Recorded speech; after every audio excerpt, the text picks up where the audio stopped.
우리가 100이면 100 사람이 생각이 다 다릅니다. 느낌도 다르고 그런데 우리가 이제 공동체를 이루며 살기 때문에 때로는 함께 결정을 해야 될 때가 있어요. 함께 같은 일을 해야 되니까. 그래서 세상에 보면은 두 가지 방향으로 결정을 하는 것 같아요. 한 가지는 힘 있는 사람이 혼자서 결정하고 날 따라야 돼. 안 그러면은 그다음에 혼이 납니다. 이제 독재자라고 그러죠. 독재는 항상 폭력이 생깁니다. 그래서 고통당하는 사람이 생겨요. 일사불란하게 움직이는 것 같지만 그렇지만 그 속에서 많은 사람들이 고통을 당하는 경우들이 있습니다.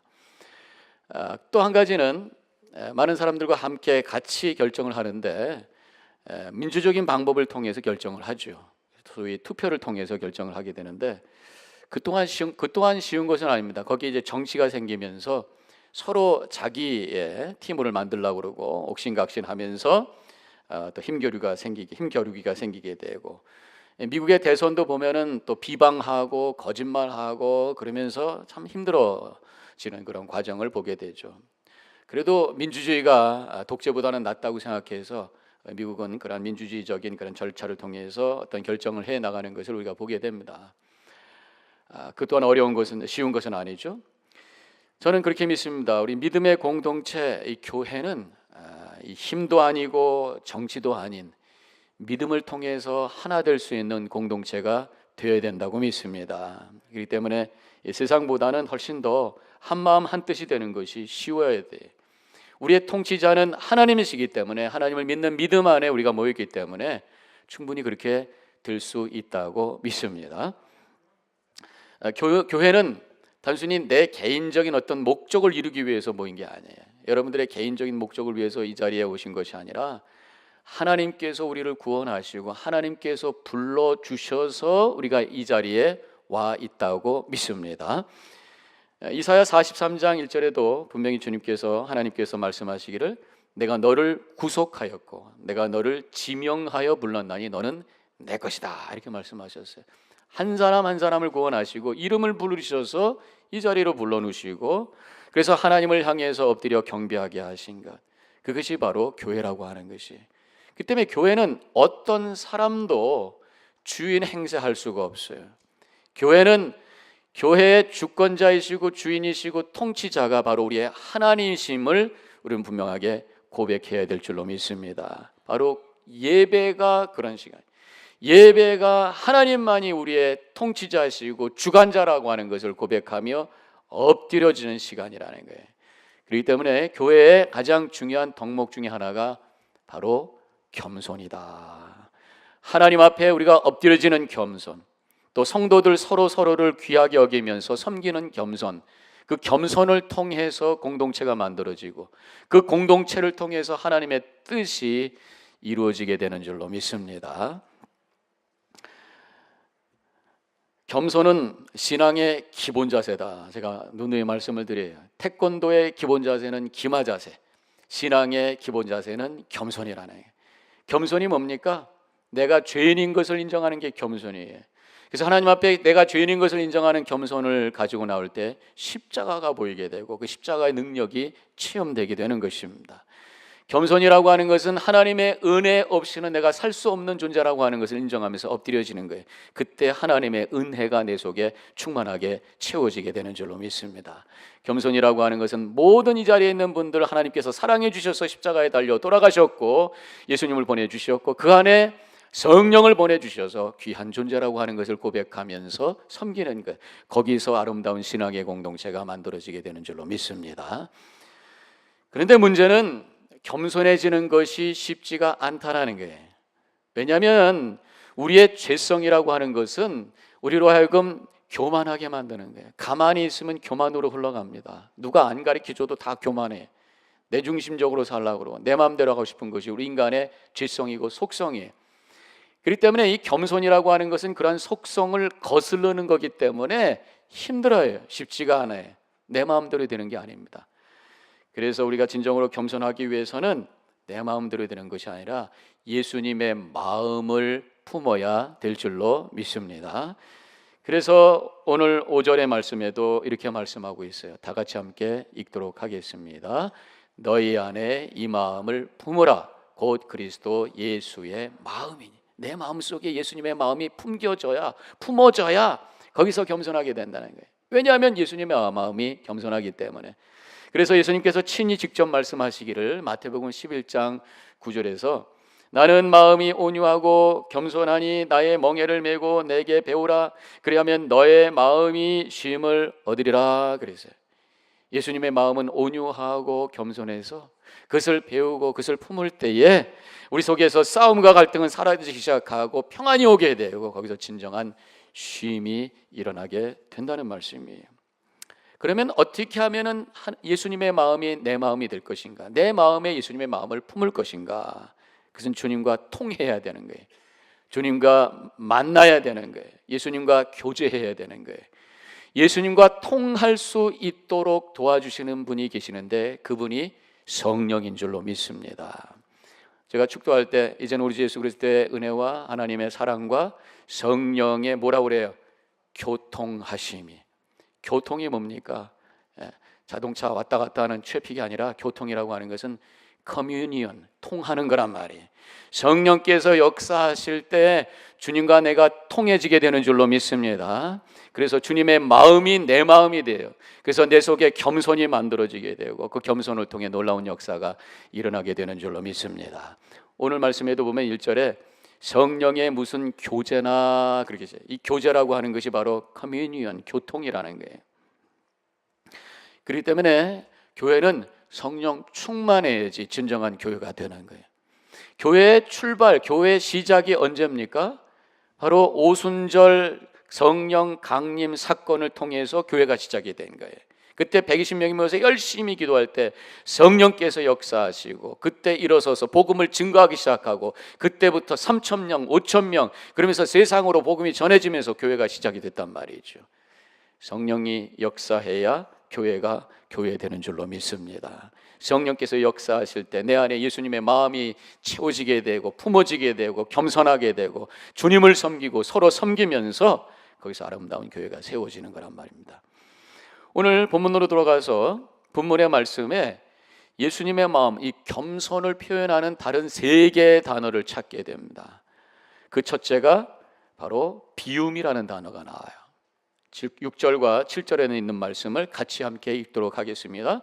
그는 근본 하나님의 본패시나 하나님과 동등됨을 취할 것으로 여기지 아니하시고 오히려 자기를 비어 종의 형체를 가지사 사람들과 같이 되셨고 그랬어요.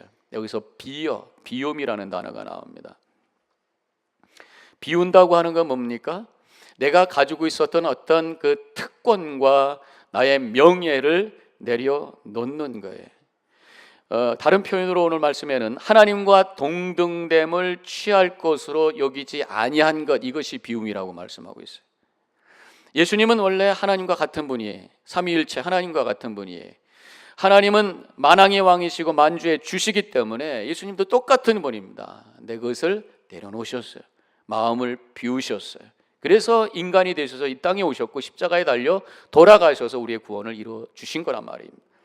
최고의 왕관을 쓰셔야 될 분이 치옥에 가시 면류관을 쓰셨고 최고의 왕좌에 앉으실 분이 가장 끔찍한 십자가에 달려 돌아가신 자신을 비우셨기 때문에 바로 내려놓으실 수가 있었고 그때 구원을 위한 놀라운 역사를 이루어 놓으셨다고 하는 것입니다. 내려놓음이라고 하는 책 제가 한번 언급을 했었죠. 그 책이 베스트셀러가 되었어요. 베스트셀러가 되었던 이유는 그 저자인 이영규 선교사님의 그 삶 때문에 그런 거예요. 그분은 하버드 대학에 나왔습니다. 하버드 대학 나왔습니다. 미국에서 최고의 대학. 그래서 그분은 얼마든지 이 세상에서 특권을 누리면서 살 수가 있는 그런 위치에 삶을 살 수가 있었어요. 그렇지만 그것을 내려놓으셨어요.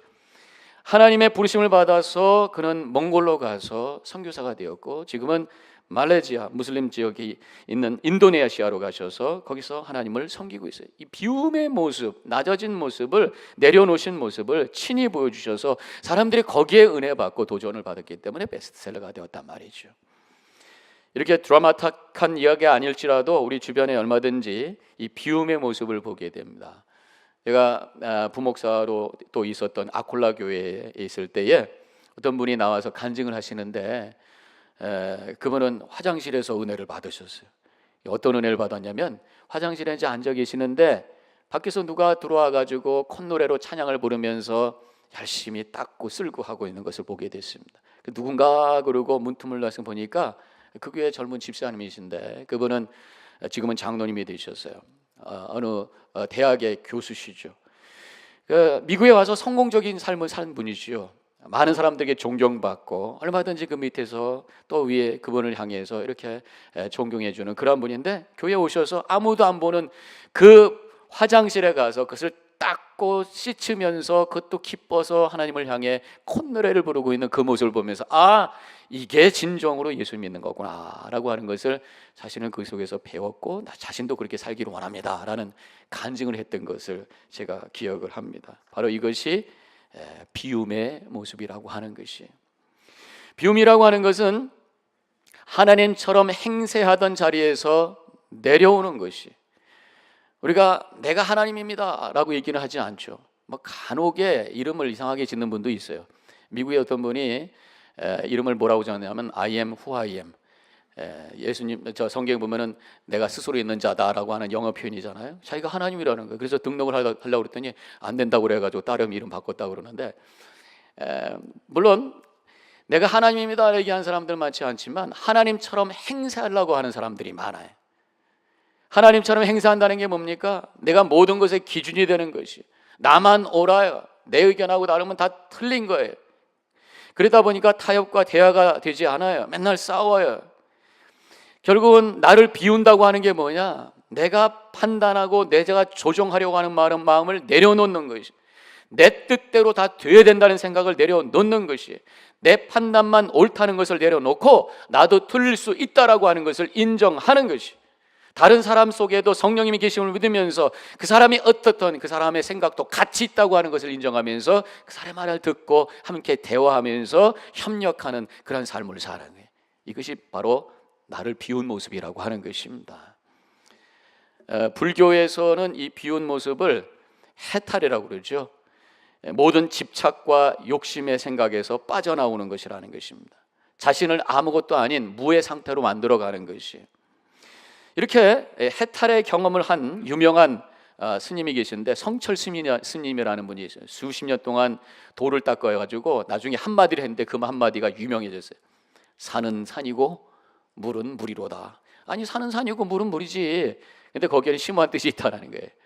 산을 산 그대로 받아주고 물은 물 그대로 받아주고, 세상에 있는 모든 사물과 모든 사람들은 있는 모습 그대로, 내가 판단하지 아니하고 나의 욕심과 연결시키지 아니하고 있는 모습 그대로 받아주는, 이것이 나를 비운 상태다, 이제 그런 얘기죠.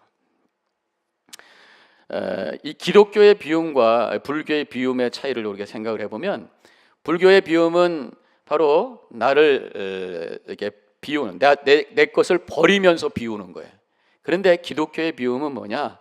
채우면서 비우는 것이, 거룩한 것으로 채우면서 나를 비워가는 것입니다. 마태복음 12장에 보면은 마음을 단순히 비우면 나갔던 귀신이 7 귀신을 데리고 들어와서 이전보다 더 심하게 된다라는 말씀이 나와요. 그래서 우리 신앙에는 충만이라는 단어가 굉장히 많이 나옵니다. 성령 충만, 믿음 충만, 말씀 충만, 사랑 충만, 은혜 충만, 생명 충만. 이 충만, 거룩한 것을 내 속에 채울 때에 내 속에 있었던 나의 욕심과 하나님같이 되려고 하는 교만의 마음이 사라지면서 비워진다, 그런 말씀이에요. 주님의 것으로 충만할 때 나는 사라지고 주님만이 통치하고 지배하는 삶을 사는, 이것이 바로 겸손의 모습인 줄로 믿으시기를 바랍니다. 두 번째로 오늘 본문의 말씀에 나오는 단어는 낮아짐이에요. 낮아짐. 8절에 사람의 모양으로 나타나셨음에 자기를 낮추시고 그랬어요. 비움은 낮아짐으로 가는 거예요. 하나님과 동등됨을 취할 것을 내려놓으셨을 때에 예수님께서 인간의 모습으로 내려오셨고 낮아지셨고 더 낮은 자리 십자가에서 우리를 위해서 달려 돌아가신 거란 말이에요. 높은 것을 추구하는 사람은요, 자꾸만 나보다 더 잘난 사람을 봅니다. 그러면서 부러워해요. 그러면서 늘 불만 속에 왜 나는 그렇게 안 되나, 저 사람은 왜 저렇게 됐나 라고 하면서 속상해하는 그런 마음을 갖게 됩니다. 그런데 낮아지려고 하는 사람은 낮은 곳에 있는 사람을 봅니다. 소외되고 또 어려움 가운데 있는 사람을 보게 되면서 그들을 귀하게 여기고 그분들을 위로해주고 은혜를 나누고, 그러면서 하나님께서 나를 쓰시는 그러한 쓰임받는 축복을 경험하면서 감동 속에 살게 되는 것이에요. 비행기가 높이 날아 올라갑니다. 여러분들 비행기 다 타보셨죠? 가면 보이는 게 뭡니까? 구름 보입니다. 저 밑에는 뭔지 보이지도 않아요. 그래서 그저 그렇게 구름만 보여요. 근데 비행기가 이제 내려가기 시작합니다. 공항으로 내려가서 활주로로 쭉 향해서 내려가면 이제 산이 보이기 시작하고 나무가 보이기 시작하고 빌딩이 보이고 자동차가 보이고 사람이 보이기 시작하는 거예요.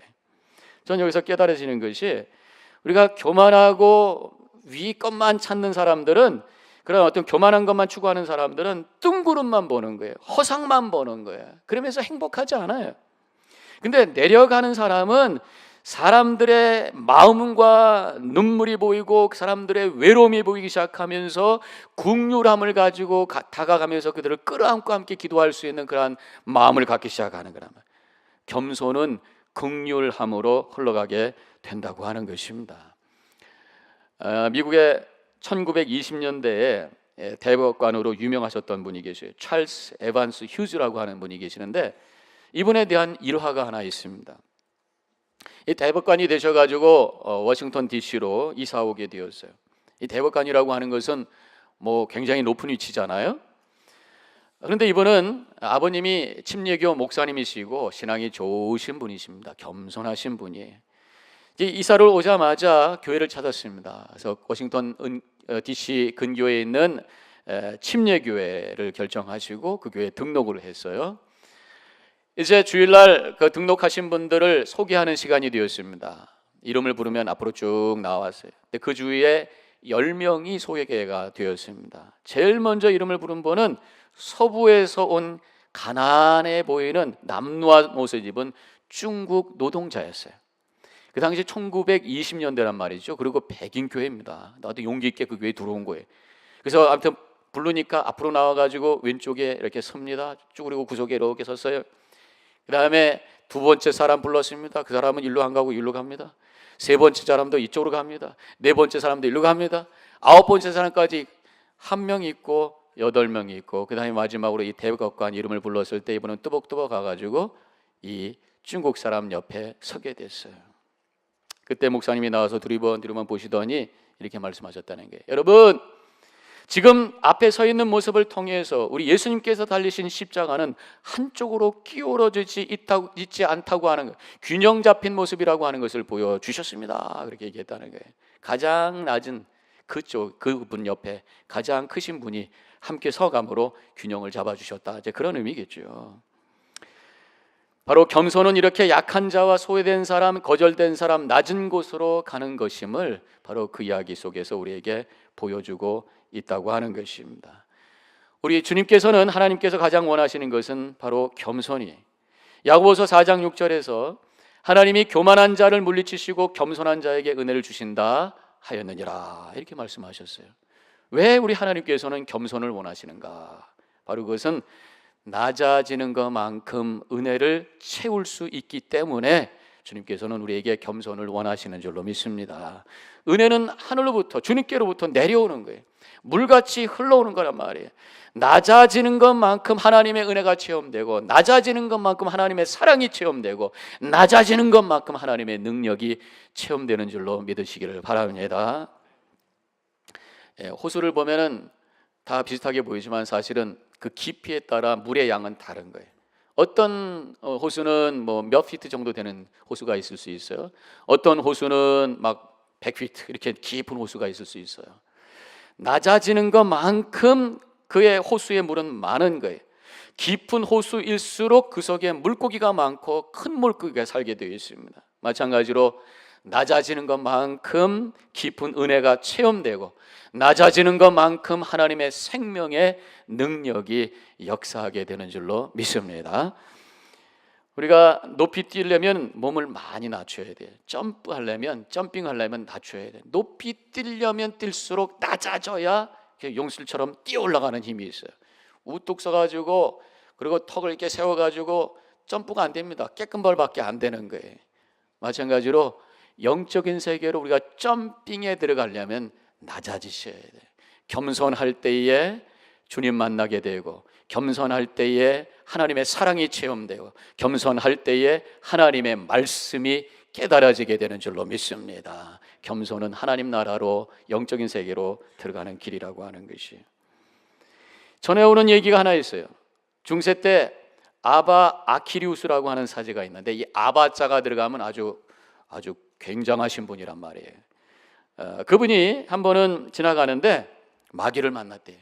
마귀가 이 아바 아카리우스 사제를 해치기 위해서 막 칼부림을 한 거예요. 근데 아무리 휘둘려도 맞지가 않는 거예요. 그래서 마귀가 이 아카리우스에게 물어봤다는 거예요. 네가 도대체 무엇이 나보다 낫단 말이냐? 나도 네가 하는 거 다 한다. 네가 금식할 때 나도 금식할 줄 알고, 철야도 할 줄 알고, 나도 다 할 줄 알아. 근데 도대체 내가 할 수 없는 것을 네가 뭔가 하기 때문에 나보다 한 수 위인 것 같은데 그게 뭐냐? 이렇게 물어봤대요. 그랬더니 이 아카리우스가 대답하기를, 네가 할 수 없는 거 한 가지 내가 하는 것이 있다면 그것은 겸손이다, 이렇게 말을 했다는 얘기가 있습니다. 이것은 하나의 교훈적인 얘기죠. 겸손할 때 사탄을 이기게 되는 줄로 믿습니다. 왜냐하면 사탄은 다른 걸 다 흉내내도 겸손은 흉내낼 수가 없어요. 왜냐하면 사탄 자체가 교만이기 때문에. 우리가 교만할 때 사탄은 친구인 줄 알고 팔짱 끼고 데리고 갑니다.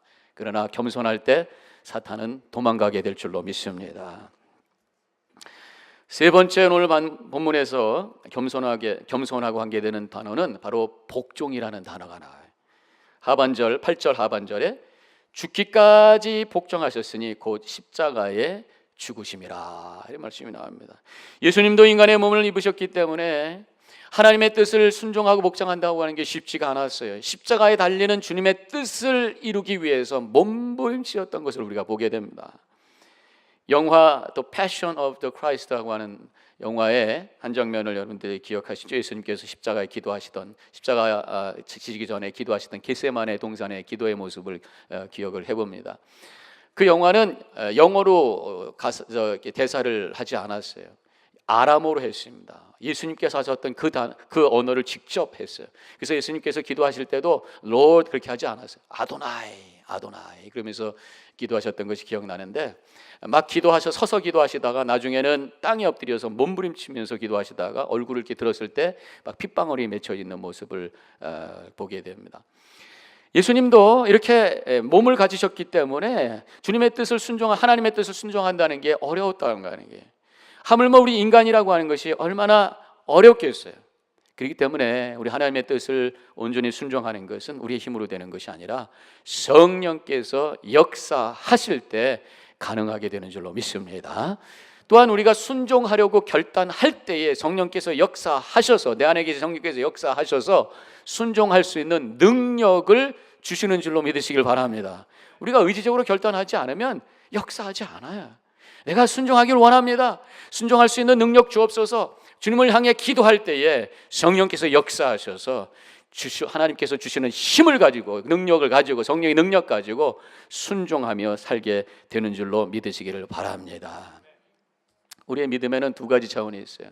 구원받는 믿음이 있습니다. 우리가 구원받는다고 그러죠. 예수님을 구주로 영접할 때에 구원을 받습니다.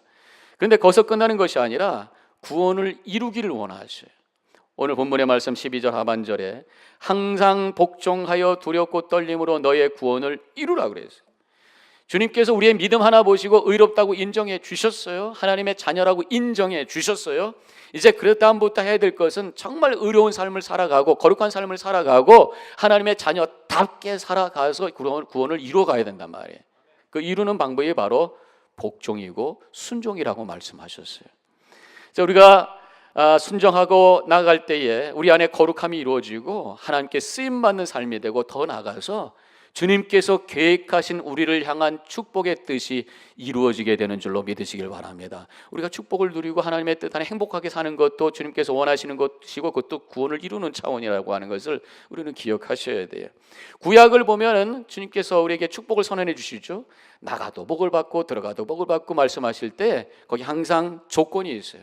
주님의 말씀대로 살아갈 때에, 그 말씀대로 순종할 때에 하나님께서 복을 주신다고 하셨어요. 순종할 때에 거룩해지고, 순종할 때에 하나님께서 쓰임받는 축복이 이루어지고, 순종할 때 우리의 삶이 행복한 삶으로 하나님께 영광 돌리게 되는 줄로 믿습니다. 여러분은 한국의 볼펜, 모나미 볼펜 153 기억하시죠? 지금도 있는가 모르겠어요. 이게 언제 나왔는가 하면 1963년 5월 1일 날 시작이 됐다고 그래요. 근데 이 볼펜이 탄생하는 그 순간에 대한 얘기가 좀 일화가 있는데, 송삼석 회장이 직접 붙이신 그런 이름이라고 그러는데, 새로운 이제 볼펜을 이렇게 개발한 다음에 무슨 이름을 할까 그러고 이제 직원들한테 공모를 했어요. 네, 여러 가지가 이게 나왔는데 한 직원이 모나미 153으로 합시다 그런 거예요. 근데 왜 153이냐 그랬더니 이분이 화투를 잘 쳐가지고 153 더하면은 가보가 나오니까, 가보는 큰 번호니까 그러면 좋을 것 같습니다 그런 거예요.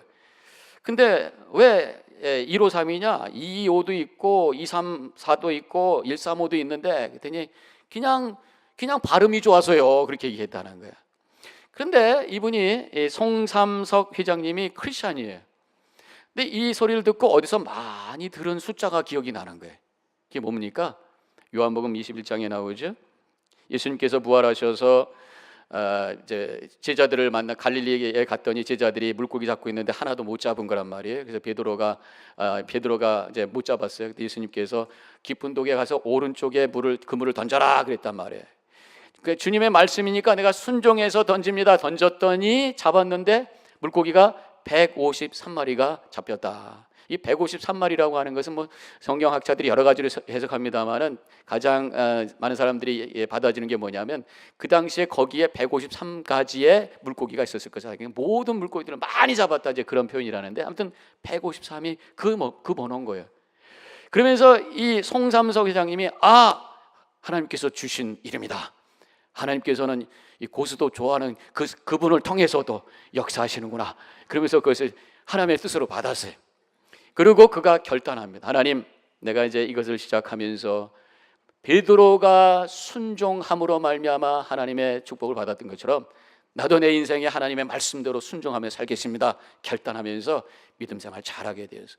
그래서 지금은 정동제일감리교회 장로님이 되셨다는 게, 또 하나님께서 큰 축복을 해주셔서 한국 볼펜의 대명사가 되었다고 하는 것입니다. 제가 뭐 조사는 안 해봤지만 분명히 하나님께서 주신 축복 가지고 장로님까지 되셨으니까 하나님의 영광을 위해서 크게 쓰임받는 인생이 된 줄로 믿습니다. 이렇게 하나님의 말씀에 순종했던 베드로가 엄청난 물고기를 잡았던 충만한 복을 받았던 것처럼, 또 그 뜻을 따라서 모나미 153을 이름을 짓고 하나님께 순종했던 송 장로님의 큰 복을 받았던 것처럼, 이 순종이라고 하는 것은 하나님의 은혜와 축복의 통로가 된다고 하는 것입니다. 오늘 세 가지 단어를 기억하세요. 비움, 낮아짐, 복종. 복종이 너무 부담되면 순종으로 여러분들이 이해하셔도 되겠습니다. 이 세 단어가 바로 겸손의 의미라고 하는 거예요. 여러분들의 삶 속에 이 세 단어가 역사하셔서, 그래서 하나님의 놀라운 뜻이 이루어지고 생명 충만, 은혜 충만, 하나님께 영광 돌리시는 복된 삶을 살아가시기를 주님의 이름으로 간절히 축원합니다. 기도하십시다. 오늘 이 시간에 잠깐 묵상 기도할 때 이 세 단어를 깊이 묵상하시기 바랍니다. 비움, 하나님같이 되려고 하는 마음 내려놨는가? 하나님이 내 안에 나의 통치자시고 나의 주인으로 내가 모시고 주님의 말씀과 은혜에 충만한 삶을 살고 있는가 한번 확인하시고, 낮아짐, 낮은 곳을 향해, 어려운 곳을 향해, 힘든 사람을 향해 내가 다가가고 있는가? 순종, 복종, 하나님의 말씀대로 내가 순종하며 살겠습니다 결단하면서 살고 있는가? 점검해 보시고요, 결단하셔서 겸손을 통해서 하나님의 은혜 가운데 살아가시기 바랍니다.